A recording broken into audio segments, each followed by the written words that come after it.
अस्सलाम वालेकुम। Normalisation, types of normalisation पढ़ रहे हैं या फेजेस ऑफ नॉर्मलाइजेशन। फर्स्ट और सेकंड ऑलरेडी डिस्कस हो चुकी है। थर्ड फॉर्म ऑफ नॉर्मलाइजेशन, इसकी डेफिनेशन क्या है? डेफिनेशन इसमें ऐसे टेबल्स को आप कंसीडर कर सकते हैं जिसमें फर्स्ट फॉर्म ऑफ नॉर्मलाइजेशन और सेकंड ऑलरेडी अचीव हो चुकी हो, यानी उनमें पार्शियल डिपेंडेंसीज मौजूद ना हो। लेकिन जब थर्ड फॉर्म ऑफ नॉर्मलाइजेशन की बात होगी, ये सोल्यूशन है एक ऐसे प्रॉब्लम का जिसमें ट्रांजिटिव डिपेंडेंसीज मौजूद होती हैं। ट्रांजिटिव डिपेंडेंसीज को ख़त्म किया जाता है, एलिमिनेट किया जाता है और इंश्योर किया जाता है कि फंक्शनल डिपेंडेंसी हो टेबल में सिर्फ। अब ट्रांजिटिव डिपेंडेंसी होती क्या है, यानी प्रॉब्लम एक्चुअली है क्या जिसको सॉल्व करना है, प्रॉब्लम को समझते हैं। ट्रांजिटिव डिपेंडेंसी, कोई भी नॉन प्राइम एट्रीब्यूट जैसे एड्रेस, एक ऐसा एट्रीब्यूट जो किसी कैंडिडेट की का हिस्सा ना बन सके। कैंडिडेट की आप जानते हैं कि जो प्राइमरी की बन सकती थी लेकिन वो बनती नहीं है, क्राइटेरिया पे फुलफिल हो रही है लेकिन वो कैंडिडेट ही रह जाती है, प्राइमरी की के लिए उसकी सिलेक्शन नहीं होती। ऐसी की को हम कहते हैं कि वो कैंडिडेट की है। लेकिन एड्रेस क्या प्राइमरी की बन सकता था? नहीं बन सकता था, तो इसलिए हम इसको कैंडिडेट की कंसीडर नहीं करेंगे। ये एक नॉन प्राइम एट्रीब्यूट है जो कि कैंडिडेट की नहीं हो सकता। ऐसे एट्रीब्यूट्स किसी कॉम्पोजिट की के ऊपर तो डिपेंड कर सकते हैं, लेकिन ये फुली डिपेंडेंट नहीं होते किसी एक प्राइमरी की के ऊपर जो एक होल प्राइमरी की होती है। ये प्रॉब्लम है। दूसरा मसला ये होता है कि इस तरह के जो एट्रीब्यूट्स होते हैं ये सब डिवाइडेड होते हैं, यानी एड्रेस कंप्लीट एक ही कॉलम के अंदर नहीं होता, उसमें सिटी, स्टेट, साथ में कंट्री, मज़ीद एक्सप्लेनेशन भी मौजूद होती है। फिर समटाइम्स ये जो एक्सप्लेनेशन मौजूद होती है उनके अंदर वैल्यूज सिमिलर आ रही होती हैं। अब सिटी लाहौर और रीजन लाहौर तो मैंने लिख दिया है, लेकिन समटाइम्स ये भी हो सकता है कि न्यूयॉर्क, अगर ये न्यूयॉर्क है और स्टेट NY, दोनों एक ही चीज़ होती हैं, सेम एक ही बात है, न्यूयॉर्क और NY दे आर सेम। तो जब सिमिलैरिटी आ जाती है, by any case same value आ रही है, तो रेपिटेशन भी आ जाती है। इस किस्म की जो प्रॉब्लम होती है इनको ट्रांजिटिव डिपेंडेंसीज कहते हैं। इनको सॉल्व करना यानी फंक्शनली फुली डिपेंडेंट होना, उनको सॉल्व करने को हम थर्ड फॉर्म ऑफ नॉर्मलाइजेशन कहेंगे। इसमें एक और इशू ये भी आता है कि अगर मैं सिटी में एक चेंज करती हूँ तो मुझे तमाम लोगों के लिए, जितने भी इसमें मौजूद हैं स्टूडेंट्स, एक सिंगल वैल्यू चेंज करनी हो तो सब में चेंज हो जाना चाहिए। यानी अगर मैं LHR को लाहौर के साथ मेंशन करना चाहूँ, एक सिंगल चेंज के साथ सब में चेंज अप्लाई होना चाहिए। लेकिन इस फॉर्म में तो मुझे मैनुअली सबको चेंज करना पड़ेगा, जो अल्टीमेटली एफिशिएंसी को डिक्रीज़ करता है। एक इनएफिशिएंट डेटाबेस को यहाँ पे पोर्ट्रेट कर रहा है, जो इसका एक ड्रॉबैक है, एक नेगेटिव पॉइंट है जिसको हमें यहाँ से निकालना चाहिए। टू एलिमिनेट दीज थिंग्स हमें थर्ड फॉर्म ऑफ नॉर्मलाइजेशन को इस पर अप्लाई करना चाहिए।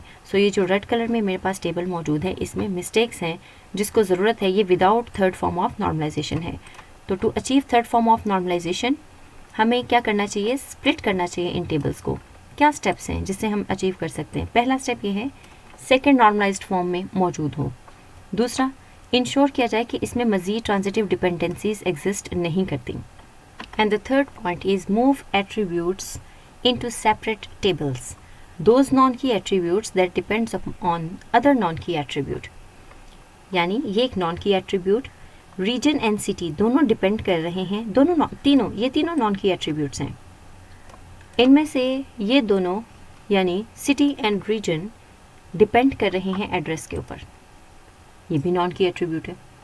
तो इनको स्प्लिट कर देना चाहिए, इनको एक टेबल में अलग से निकाल देना चाहिए। ठीक है, ये है move attributes into separate tables, those non key attributes that depends on other non key attribute.